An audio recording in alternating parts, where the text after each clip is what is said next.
An 87-year-old emperor reflects on ruling Tamriel for 65 years, while never controlling his own dreams.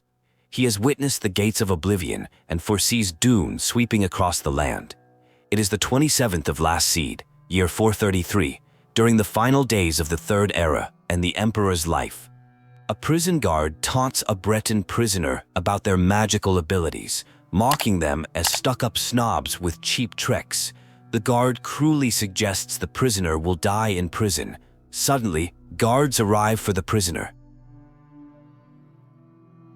Guards and the Emperor Uriel Septim enter the prisoner's cell, which was supposed to be off-limits. The Emperor recognizes the prisoner from his dreams and believes their meeting is destined. He reveals assassins killed his sons, and he's next, and the Blades are escorting him through a secret escape route that passes through the prisoner's cell. Emperor Uriel Septim introduces himself and suggests the prisoner has an important role to play, regardless of past deeds. He prophesies blood and death before the end. The Blades reluctantly allow the prisoner to exit the cell as they continue escorting the Emperor. The group is ambushed by assassins. Captain Reno falls in battle. The remaining Blades express surprise at the attackers knowing their route, but remain determined to protect the Emperor. The prisoner is initially told to stay behind. After defeating the assassins, the Emperor rests while the Blades discover the prisoner has followed them. Despite the Blades' suspicion, the Emperor insists the prisoner can help them. He explains his trust comes from visions and his lifelong service to the Nine Divines. The Emperor accepts his impending death as inevitable, but sees hope in the prisoner's future. He speaks of the dawn of Akatosh's glory, banishing darkness, and finds comfort in facing his fate with the prisoner's promised aid. The group continues through the passages, with the prisoner now carrying a torch. The Blades explain their duty to protect the Emperor despite the plan going awry. They encounter a gate barred from the other side and take an alternate route. Finding themselves in the dead end with assassins approaching, the Blades leave the Emperor with the prisoner while they engage the attackers. The Emperor, accepting he can go no further, entrusts the Amulet of Kings to the prisoner with instructions to find Joffrey and his last son to close the jaws of Oblivion. The Emperor is killed by assassins. A surviving Blade mourns their failure to protect him. Upon discovering the Amulet of Kings missing, the Blade learns the Emperor gave it to the prisoner. He directs the prisoner to take the amulet to Grandmaster Joffrey at Wayne Priory near Coral. The Blade provides the prisoner with a key to escape through the sewers, warning of rats and goblins. He emphasizes the importance of delivering the amulet to Joffrey immediately and stays behind to guard the Emperor's body. Upon reaching Brother Joffrey, the prisoner delivers the Amulet of Kings. Though initially skeptical, Joffrey recognizes the amulet and believes the prisoner's story. He explains that the dragonfires at the Temple of the One have gone dark without an emperor, possibly removing a barrier against demonic threats like Mehrunes' Dagon.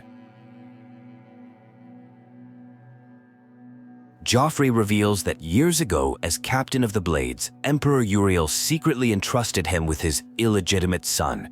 This child, named Martin, is now the heir to the Septim throne if he still lives, and may be crucial to lighting the dragonfires and restoring protection against Oblivion.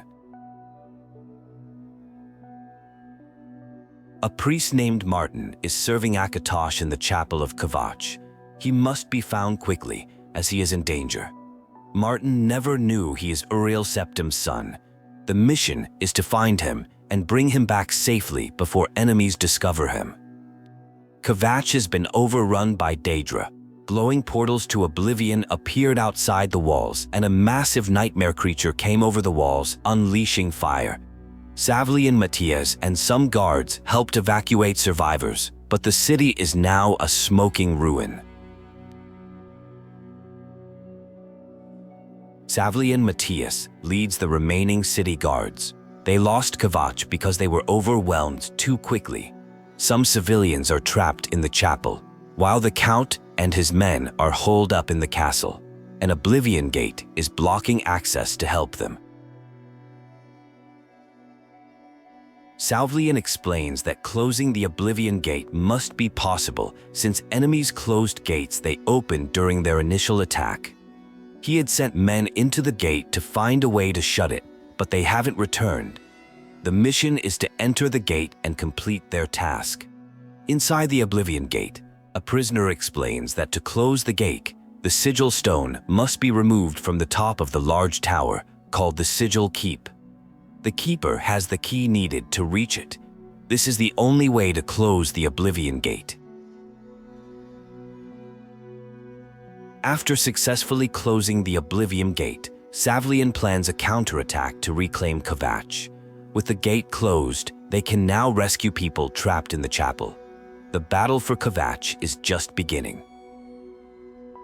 Martin is found alive but struggling with his faith after the attack.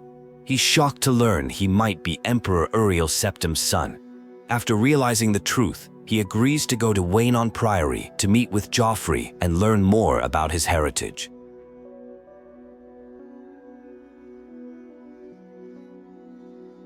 Upon arriving at Waynon Priory, they find it under attack. Prior Mabarel has been killed by assailants disguised as travelers. The attackers are fought off, but the worst is discovered. The Amulet of Kings has been stolen from its secret chamber in Waynon House. Despite this setback, Martin's survival gives hope. Joffrey decides they must take Martin to Cloud Ruler Temple, an ancient fortress of the Blades high in the mountains near Bruma, where a few men can hold against an army. The Imperial succession system relies on the Amulet of Kings to light the dragonfires in the Temple of the One, sealing each emperor's coronation. With Emperor Uriel dead and no successor crowned, the temple remains dark for the first time in centuries.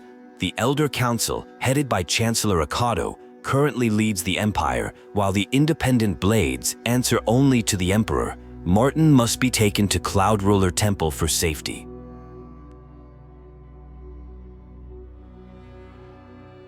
At Cloud Ruler Temple, Martin Septim is welcomed as the Emperor's son. Grandmaster Joffrey introduces him to the Blades, declaring him the true son of Uriel Septim amidst these dark times. The Blades pledge their loyalty to Martin, who humbly acknowledges their welcome while admitting his discomfort with his sudden imperial role. He expresses gratitude for being saved, but confesses uncertainty about fulfilling expectations as emperor. The Amulet of Kings is needed to light the dragonfires at the Temple of the One and stop the Oblivion invasion. Martin acknowledges the challenge of accepting his role as emperor, but recognizes the urgency of recovering the amulet first.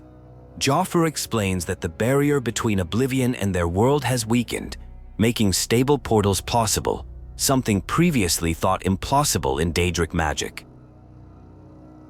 Martin reveals a past involvement with Daedric magic, suggesting expertise beyond his priestly role. Joffrey believes the Emperor's death and the darkened dragonfires enabled the stable Oblivion portals. The Grandmaster offers membership in the Blades Order, describing them as sworn to serve the Emperor as the mortal representative of the divine Talos. A mission begins to reach Kvatch Castle through its locked gates. The only access is through the North Guardhouse Passage, requiring Beric Inian's key from the chapel. Beric accompanies through the dangerous city, offering the key should he not survive. Together they navigate through the chapel undercroft toward the North Wall Tower. Upon reaching the passage entrance, Beric unlocks it the four parting ways. A battle ensues in the castle courtyard against Daedric forces. After securing the area, it's discovered the Count didn't survive. His ring is recovered and given to the guards for safekeeping until a new Count is crowned. Back at Cloud Ruler Temple, the protagonist joins the Blades as a Knight Brother with access to the fortress armory. Joffrey directs them to return to the Imperial City to meet Bowris at Luther Broad's boarding house in the Elven Gardens district. hoping to learn about the assassins and recover the stolen Amulet of Kings. After helping Boris defeat an attacker, it's revealed the Emperor's assassins belong to the Mythic Dawn, a Daedric cult worshipping Mehrunes Dagon. Boris directs the protagonist to Tarmin at the Arcane University, an expert on Daedric cults. Tarmin identifies the recovered text as the commentaries on the Mysterium Xarxes, explaining that Mankar Kimaran's 4-volume work contains hidden clues to the Mythic Dawn's shrine location.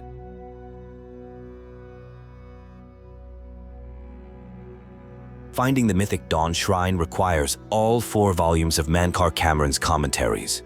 The speaker provides Volume 2 from the library and suggests visiting Fintius at First Edition Bookshop in the Market District to find the rare 3rd and 4th volumes.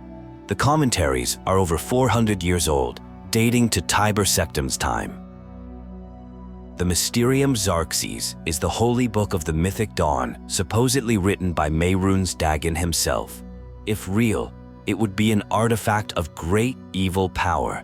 The cult worships Daedra Lord Mehrunes Dagon, following Mankar Kimaran's teachings. Their shrine's location remains unknown. Phineas, owner of First Edition, explains that Kimaran's commentaries has 4 volumes. The first 2 are rare but findable, while the 3rd and 4th are nearly impossible to locate.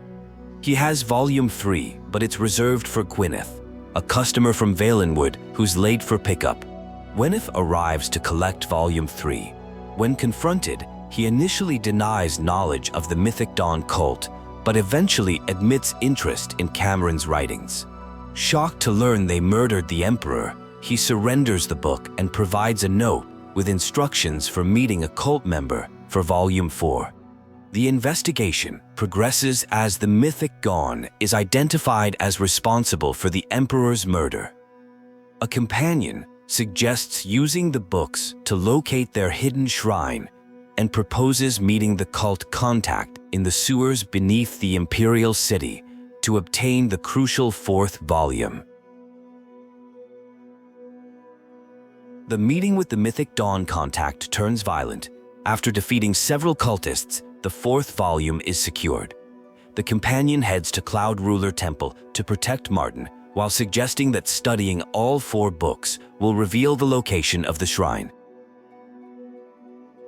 To find the secret shrine, the 4 volumes must be studied for hidden messages, a common practice in esoteric cults that serves as the first test for potential members.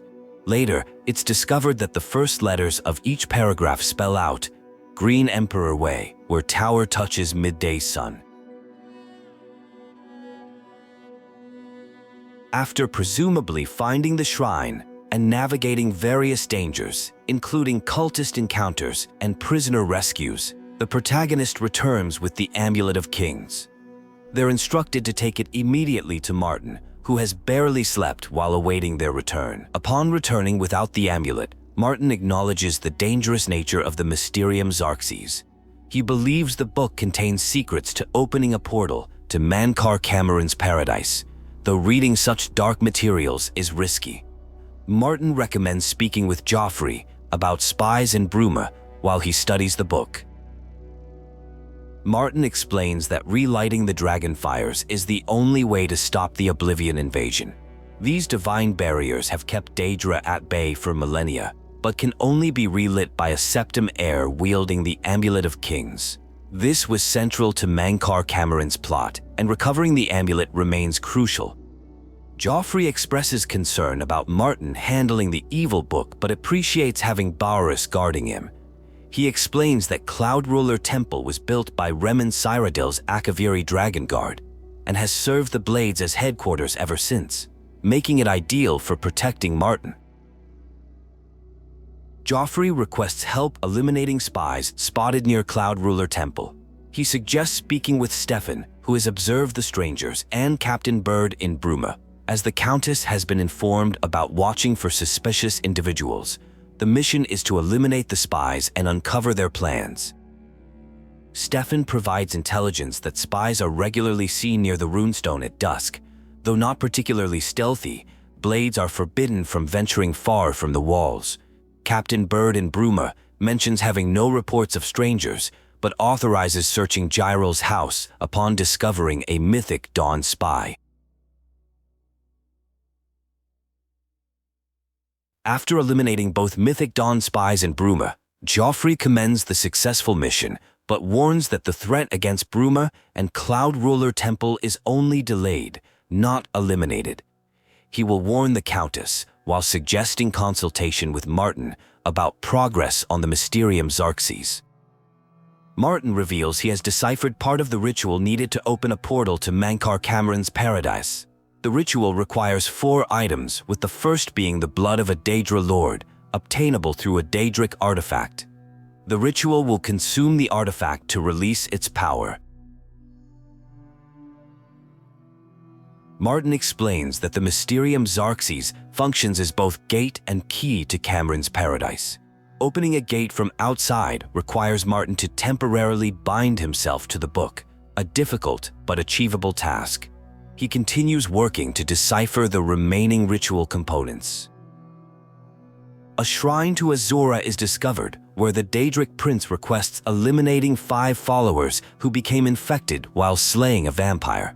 After completing this task, Azura rewards the hero with her star artifact, which can later be given to Martin for use in the ritual to access paradise. Martin receives Azura's star for the ritual and mentions that Joffrey needs help with trouble in Bruma. Joffrey explains that the Mythic Dawn is advancing their plan to attack the city, and requests assistance closing an Oblivion gate. Captain Bird awaits outside Bruma's gate to learn how to handle future gates. Captain Bird addresses the Hero of Kvatch and his men about closing the Oblivion gate threatening Bruma. He rallies his troops with a motivational speech, emphasizing that if they fail, Bruma will end up destroyed like Kvatch. Bird selects Burr and Soren to accompany him while the rest guard the gate entrance. The battle at the Oblivion gate is intense with frequent warnings between combatants. They fight through waves of enemies, looking out for each other, and trying to stay coordinated. The situation becomes increasingly dangerous as they progress deeper into the Oblivion realm.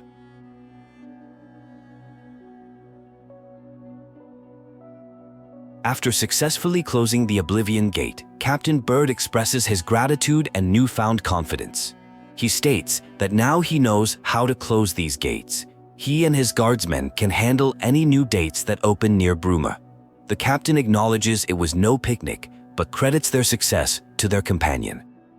While Captain Bird can now handle additional gates, Bruma's guard cannot defend indefinitely against the innumerable Daedra. Aid must be gathered from other cities of Cyrodiil and the Elder Council before Bruma is hopelessly besieged. If the Mythic Dawn opens a great gate, Bruma will need a stronger garrison to have any hope of survival. Seeking aid from Count Marius Caro of Leaween proves initially unsuccessful. He explains that Leaween faces its own Oblivion gate and lacks sufficient men to patrol borders. Similarly, Count Regulus Terentius of Bravel initially refuses aid, citing the Oblivion gate threatening his own city. After the Bravel gate is closed, however, Terentius agrees to send his guard captain to assist Bruma. In Chédenhall, Count Indaris refuses aid due to an Oblivion gate outside their walls and his son Farwill's disappearance inside it. Farwill and his Knights of the Thorn entered the gate 2 days ago and haven't returned. A guard explains that the knights are mostly boastful nobles who rarely provide actual service. Inside the Oblivion gate, Farwill is found alive but trapped. Despite the dire situation, he maintains his pompous attitude, boasting of killing scores of enemies and insisting on completing the mission before returning home. He orders assistance in retrieving the sigil stone to close the gate, using grandiose language and battle formations. After successfully closing the Chédenhall Oblivion gate, Farwill reverts to his boastful self, claiming victory for the Knights of the Thorn despite being rescued. He grants an honorary Knight of the Thorn title and directs the hero to speak with his father for a reward. Bremen, the only other surviving knight, acknowledges the foolhardiness of their original mission. a heroes being honored for their deeds, which will be immortalized in song by the greatest bards for generations. They are reminded to address the Count properly during their audience. The Count of Cyrodiil gratefully acknowledges the hero as the savior of the city and for rescuing his son from an Oblivion gate. He recognizes his son's difficult personality, but expresses deep love for him, appreciating the hero's patience in dealing with him. As a reward, the Count offers a choice between two family heirlooms, the Foreign Blade or the Staff of Indaris. When the hero selects the Foreign Blade, the Count expresses gratitude on behalf of all Cheydinhal citizens and as a father, promising to send aid to Bruma now that the Oblivion Gate is closed. The Count mentions there is a home for sale in Cheydinhal. It's described as typical, in decent condition, but largely unfurnished. The Count advises not taking too long to raise the necessary funds for purchase. Countess Valga of Koro explains she cannot spare soldiers for Bruma, while an Oblivion Gate threatens her city. She requests help recovering a stolen painting of her lost love, Count Valga, taken from her bedchamber, promising a reward for its return and apprehending the culprit. The Countess of Koro acknowledges the hero as the Hero of Kvatch, thanking them for closing the Oblivion Gate outside the city. With the threat removed, she gladly agrees to send soldiers to aid in Bruma's defense. A city official pledges to send what aid they can to Bruma despite having few men to spare. They acknowledge the hero has earned their help and express determination that Bruma must not share their city's fate. Countess Melona Umbranox of Anvil extends a cautious welcome to the hero. She explains she would like to help Bruma, but cannot weaken Anvil's defenses while an Oblivion Gate remains open outside the city. After the hero closes the Oblivion Gate outside Anvil, the Countess honors them for their bravery and service. With Anvil now safe, she agrees to send some of her best soldiers to strengthen Bruma's garrison.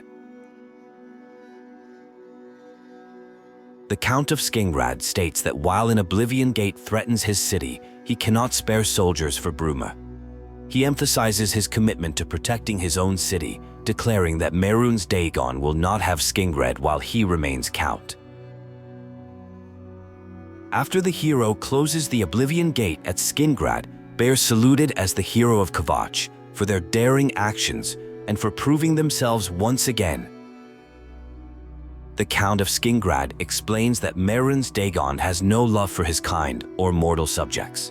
In gratitude for closing the Oblivion Gate near Skingrad, he agrees to send aid to Bruma. Martin has discovered another item needed for a ritual to open a portal to Cameron's paradise, the blood of a divine. This presented a puzzle since gods don't physically manifest in the world. The solution is the blood of Tiber Septim, who became a divine. This secret is known only to the Blades. Joffrey explains that Martin needs to recover the armor of Tiber Septim. The armor is in Tiber Septim's shrine in the catacombs beneath the ruins of Sancator, a dangerous place from which no one has returned for generations. Joffrey provides a key to the outer door, fearing he may be sending the hero to their death.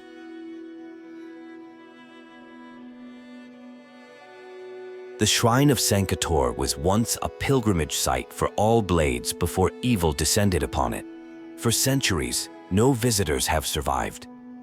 The North Country Stable offers fine chestnut horses, though currently unavailable for purchase. A freed spirit reveals himself as a loyal Blade of Emperor Tiber Septim. He and 3 companions were sent to investigate evil in the holy catacombs of Sancator. The Underking defeated them and bound them with an enchantment to guard the defiled shrine of Tiber Septim. Though the Underking departed long ago, his evil magic remains, preventing pilgrims from paying homage at Tiber Septim's shrine. After centuries of enslavement, the Blade believes they can break the Underking's curse if all brothers are freed to fulfill their duty to Tiber Septim. The freed Blades are determined to cleanse the shrine of the Underking's foul magic. Once all brothers are liberated, they can finally fulfill their last duty to Tiber Septim, though they appear confused and trapped between dream and reality.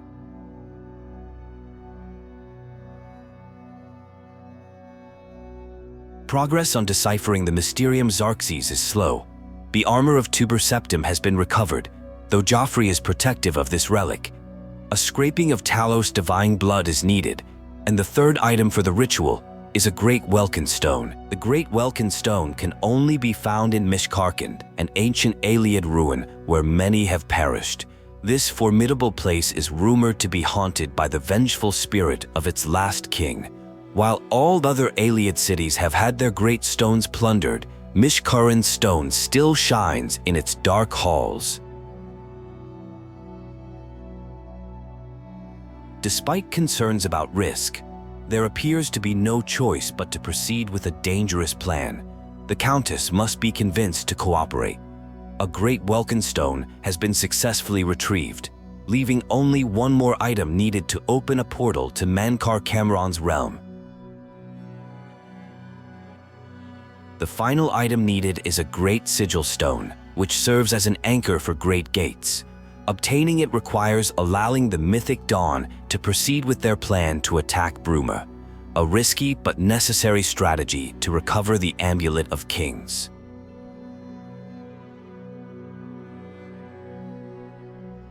Martin has decided to lead Bruma's defense himself, embracing his role as Emperor. He reflects that what matters is taking action against evil, not whether there is a divine plan. He requests a council of war with the Countess at the Chapel of Talos.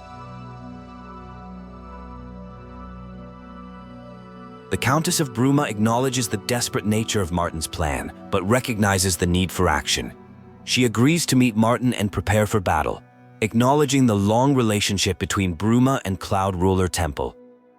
Martin meets with Countess Narina Carvane, who agrees to trust his plan despite its risks. Martin promises to defend Bruma with all his power, acknowledging that if Bruma falls, the Empire falls with it. The troops are deployed for battle. Martin rallies the soldiers of Cyrodiil, urging them to stand firm against the Daedra to prevent Bruma from suffering Kvatch's fate. Their mission is to hold fast until the hero can destroy the Great Gate, fighting whatever emerges from it. A warning is given about Cameron recognizing danger. The individual speaks of a portal that closes behind the traveler, requiring them to carry everything needed. A ritual will be prepared in the Great Hall. The speaker reflects on their youthful impatience with Mages Guild restrictions, how they and fellow apprentices pursued Daedric magic and forbidden knowledge, resulting in tragedy and deaths of friends. All necessary components for the ritual to use the Xarxes are ready, which will open a portal to Cameron's paradise. The portal will close behind the traveler, requiring careful preparation. The only way to permanently close all Oblivion gates is by relighting the Dragonfires in the Temple of the One, and the only hope lies in recovering the Amulet of Kings from Mankar Cameron. A merchant engages in typical trading dialogue, offering wares at supposedly the finest quality and lowest prices in Cyrodiil.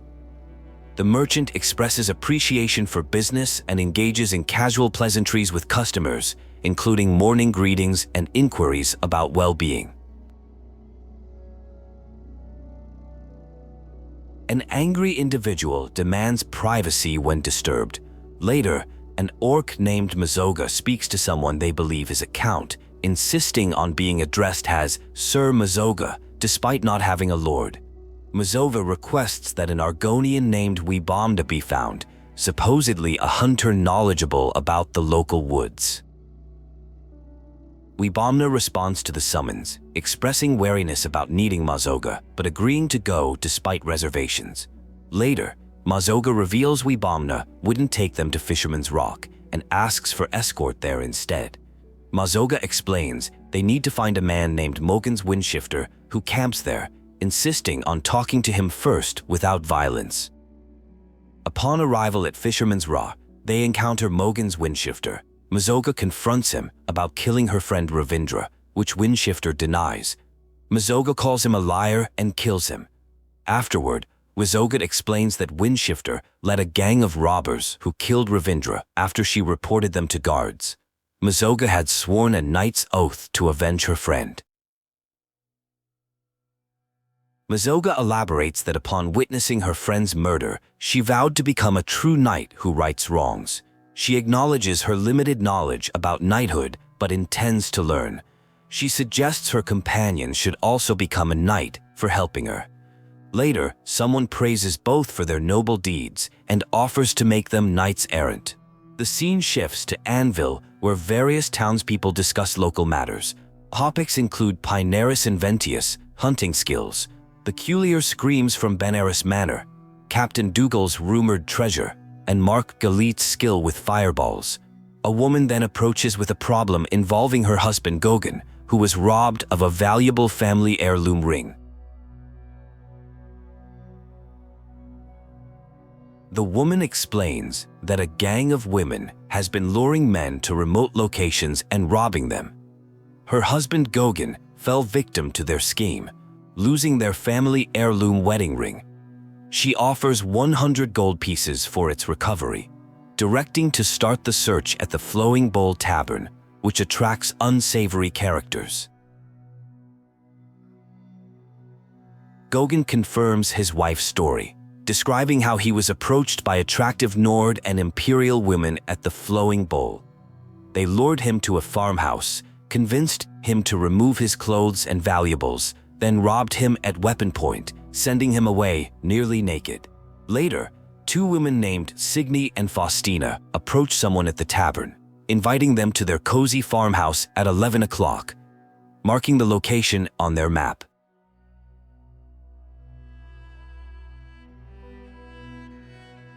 An enticing invitation is made, suggesting an intimate encounter between a man and woman. The suggestive proposal is deliberately vague, leaving details to be inferred rather than explicitly stated. This initial interaction sets up what appears to be a seductive scenario. A brief greeting is exchanged, indicating the beginning of an encounter between parties who have arranged to meet. What begins as a seemingly romantic rendezvous takes an unexpected turn. The woman attempts to persuade her visitor to undress, but when she senses reluctance, she accuses him of working for the city guard. The situation rapidly deteriorates as she calls for backup, revealing this was a trap all along. The true nature of the encounter is revealed. Two individuals identify themselves as undercover members of the Anvil City Watch, who have been working to stop Faustina's gang. They explain the gang's method of seducing married men and express gratitude to the visitor for helping them finally apprehend the criminals. The aftermath of the operation is addressed with a promise to continue the conversation later in Anvil. Recognition is given to the visitor, who is identified as the Hero of Kvatch, indicating their significant status. A formal greeting is exchanged with the Hero of Kvatch, showing respect and offering assistance to this important figure. Jurain the butler introduces himself as servant to Umbacano, a renowned collector of Ayleid antiquities. He evaluates an artifact presented by the visitor, but dismisses it as not rare or unique enough for his master's collection, suggesting it be sold at curio shops instead.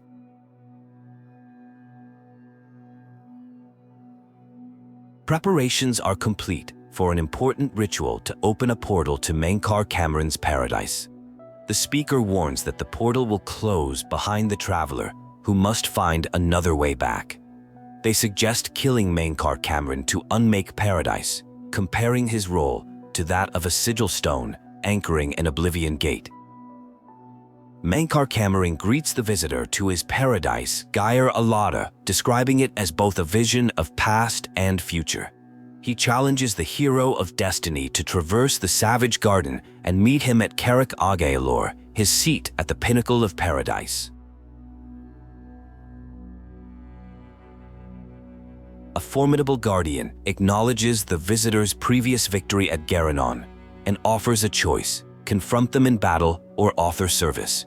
When the visitor chooses battle, the guardian warns of inevitable failure and death.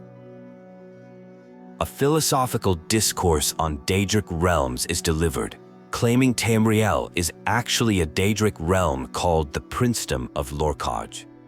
The speaker asserts that Daedra are truthful immortals, while the gods are deceptive pretenders who betrayed Lorkhaj, describing the world as contested ground between immortal powers. An ally offers assistance, removing restrictive bans that prevented escape from the Forbidden Grotto. Though admitting to being no match for Mankar Cameron alone, they suggest that together they might find a way to defeat him. Mankar Cameron acknowledges the visitor's progress, calling them the last defender of decadent Tamriel, while he sees himself as the midwife of Tamriel reborn. He welcomes them as an agent of fate, expressing weariness with unworthy challengers. A confrontation occurs with someone who taunts about Mehrunes Dagon's imminent arrival in Tamriel. They claim victory is near and invite the visitor to meet their father at Cyrodiil Agaelor. The final confrontation with Mankar Cameron begins. He acknowledges the visitor has come for the Amulet of Kings and arrogantly challenges them to strike him down, believing his father's power will resurrect him.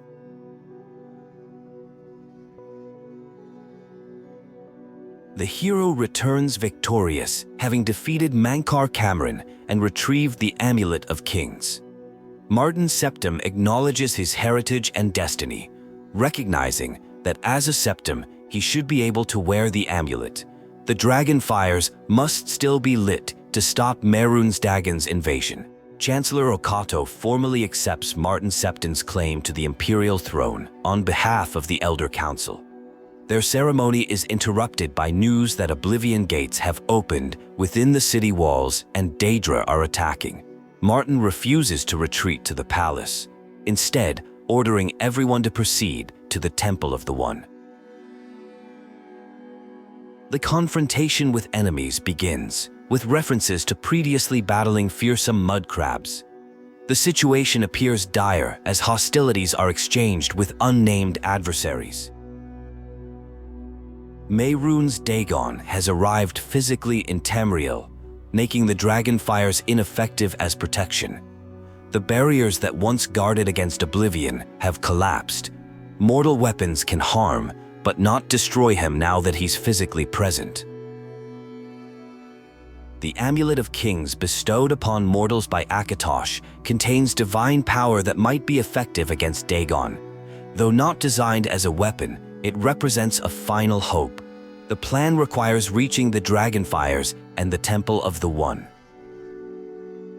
The situation becomes more desperate as indicated by an exclamation of alarm. A farewell is shared between companions before one must depart to face the dragon, suggesting a sacrificial act is imminent.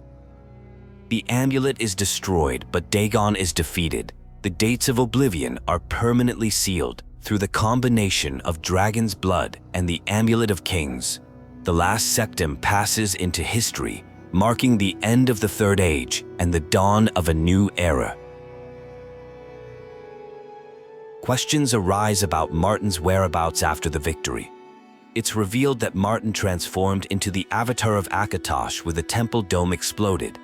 His sacrifice, combining the blood of kings and gods with the divine power of Akatosh, sealed Oblivion forever. Martin died as an emperor and hero comparable to Tiber Septim. Though victorious, the cost was high. The empire now stands without an emperor, facing an uncertain future with troubled times ahead.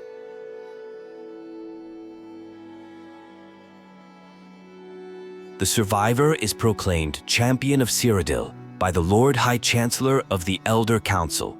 A rare honor of Imperial Dragon armor is bestowed, typically reserved only for the Emperor. Only 6 other champions have received this distinction throughout Imperial history. The Elder Council will serve as stewards of the Empire in the short term. The provinces have been restless for years, and without a legitimate claimant to the Dragon throne, political instability seems inevitable. The dragon will stand as an eternal memorial to what was accomplished for Tamriel